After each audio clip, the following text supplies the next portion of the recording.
John Howard used to say a lot that to be a Prime Minister, a successful one, you need to have been in Parliament for more than 2 decades. Well, Anthony Albanese certainly ticks that box, doesn't he, Emma? 26 years. Well, yeah, that's right. He's been around for quite a while.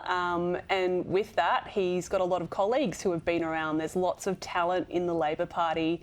And I guess that was a big consideration of his when he was pulling together his cabinet team. Tanya Plibersek is an absolute superstar. So whatever portfolio she is given, she will absolutely succeed in. If we want to talk about political assassination, perhaps we should look at the shadow cabinet and what happened to key members of the last government and who's missing from that lineup. Well, Stuart Robert... That's a very good point, Emma. Stuart Robert was dumped unceremoniously, wasn't he, Peter?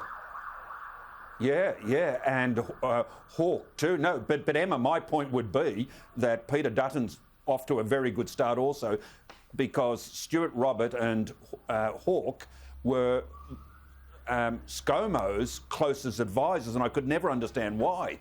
Both have no political judgment, both are very narrowly focused and inexperienced, and both stuffed up in their own way, particularly Hawke in New South Wales. Dutton has got rid of the duds, not carried them over because he's scared of them. Well, he's clearly not scared of them, Peter. Correct. And what did you make of the rest of the front bench, Peter McGorran? I think it's clever, Kieran. I think some of the appointments are very smart. Obviously promoted some great young talent like Hastie into defence. He's reshuffled some of the average to above average cabinet ministers from the last government, but who deserved, particularly in the early days of experience.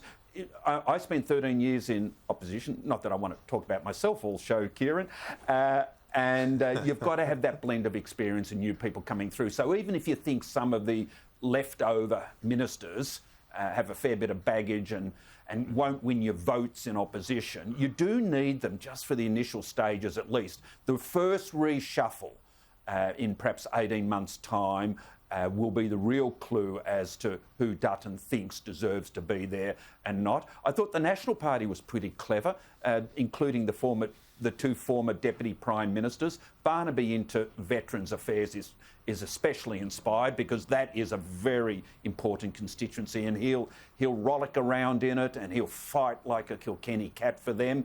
And Michael, former Deputy Prime Minister, McCormack, will in international.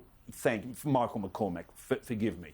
And look, it's not a known portfolio, but it engages him at least. So all in all, I think Dutton and David Littleproud have balanced it as well as they can.